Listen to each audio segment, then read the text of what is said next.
Il n'y a que deux catégories de personnes dans le monde, les perdus et les sauvés. Peu importe leur appartenance religieuse et leur zèle pour leur religion. Il n'y a de salut en aucune religion. Toutes les religions humaines sont comme les feuilles de figuier dont se revêtirent Adam et Ève pour couvrir leur nudité quand ils péchèrent en désobéissant au commandement de Dieu. Ils furent perdus et toutes les générations qui se sont succédées ont hérité d'une nature humaine déchue et en conséquence sont également des hommes et des femmes perdus. Toutes les âmes perdues sont des enfants du diable et toutes les âmes sauvées sont des enfants de Dieu par l'expérience d'une nouvelle naissance spirituelle. Chère auditrice, chers auditeurs, soyez honnêtes devant Dieu. À quelle catégorie appartenez-vous? Les perdus ou les sauvés? Êtes-vous un enfant du diable ou un enfant de Dieu? 1 Jean 3,10. Peut-être n'aimez-vous pas ce genre de questions directes et personne ne vous a jamais posé une telle question auparavant. Même votre pasteur, votre prédicateur ne vous a pas posé cette question. Il est peut-être même possible que lui-même ne soit pas sauvé. S'il en est ainsi, il est certain qu'il ne vous posera jamais une telle question. Du reste, s'il va en enfer, ce n'est certainement pas une raison pour que vous y alliez aussi, n'est-ce pas? Peut-être pensez-vous que vous n'irez jamais dans un lieu si affreux, parce que vous ne croyez pas être une personne mauvaise. Vous allez régulièrement à l'église, vous lisez votre Bible très régulièrement, vous prenez une part active dans les services de l'église, vous allez aussi à l'école du dimanche et vous prenez part à la Sainte Seine, vous avez régulièrement les cultes de famille et votre temps de communion personnelle avec Dieu.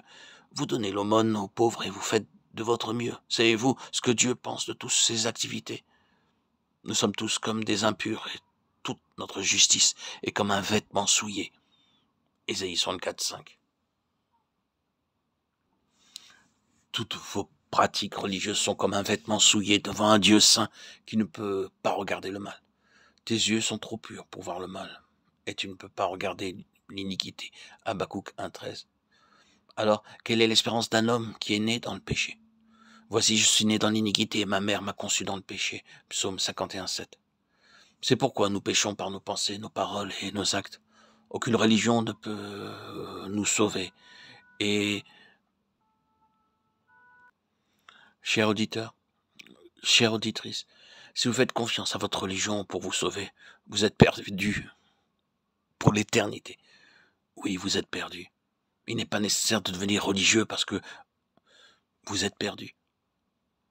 Dieu a merveilleusement pourvu en pourvoyant un sauveur pour vous sauver de vos péchés. Mais au lieu d'accepter le sauveur, vous travaillez dur à votre religion pour essayer de vous sauver vous-même.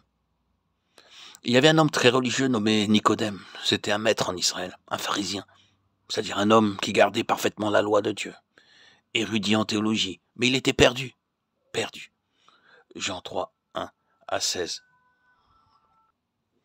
L'apôtre Paul aussi était un homme très religieux, mais perdu. Philippiens 3, 4, 9. Et il dit, c'est une parole certaine et entièrement digne d'être reçue que Jésus-Christ est venu dans le monde pour sauver les pécheurs, dont je suis le premier. 1 Timothée 1, 15. De tels gens, il en existe des centaines qui étaient religieux, mais perdus, et qui vinrent au Seigneur en tant que pécheurs. Vous pouvez être un prêtre très religieux, ou un philosophe, ou un docteur, ou un ingénieur, ou un homme de loi, ou d'une quelconque haute profession, mais pour le salut, vous devez venir comme un pécheur perdu devant le Seigneur, de toute miséricorde et de toute grâce. Venez tel que vous êtes, pauvre, perdu et nécessiteux, et il vous recevra et vous sauvera. Mais à tous ceux qui l'ont reçu, à ceux qui croient en son nom, elle a donné le pouvoir de devenir enfants de Dieu. Jean 1, 12. Les églises, temples et lieux de culte, de quelque sorte que ce soit, sont bondés de gens religieux, mais perdus. Et si notre évangile est encore voilé, il est voilé pour ceux qui périssent, pour les incrédules, dont le Dieu de ce siècle a aveuglé l'intelligence afin qu'ils ne vissent pas briller la splendeur de l'évangile de la gloire de Christ qui est l'image de Dieu. 2 Corinthiens 4, 3, 4. Un jour, il y avait un jeune homme mourant. Il savait qu'il était perdu et était dans les affaires de l'agonie.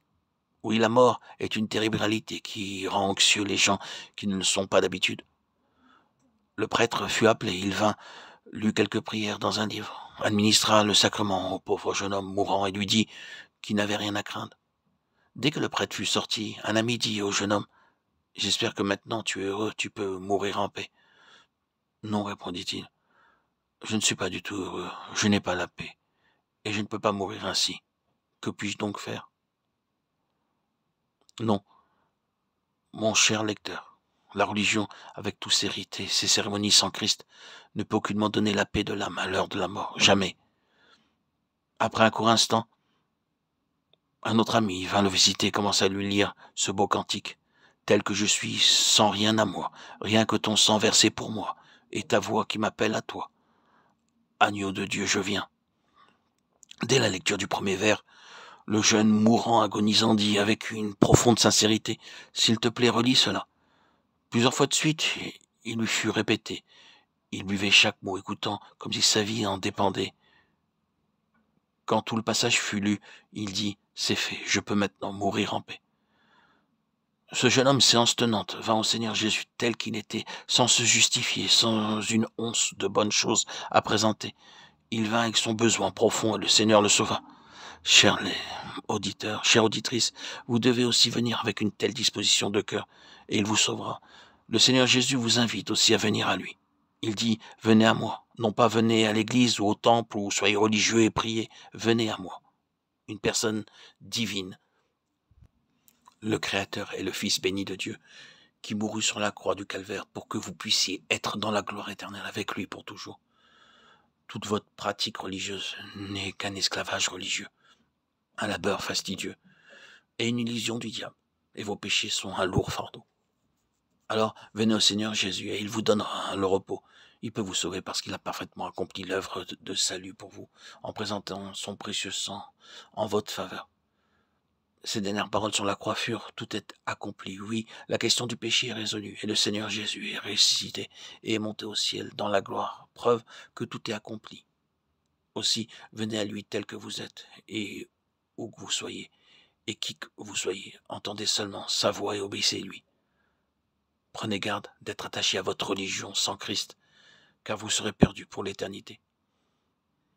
Le Fils de l'homme est venu chercher et sauver ceux qui étaient perdus. Luc 19, 10. Reconnaissez que vous êtes pécheur, confessez-vous au Seigneur, agenouillez-vous devant lui. Lui seul peut vous pardonner vos péchés. Mettez de côté toute votre religion, tous vos rites et vos cultes. Dès aujourd'hui, j'accepte le Seigneur, j'accueille le Seigneur dans ma vie et je reconnais que je suis pécheur devant lui.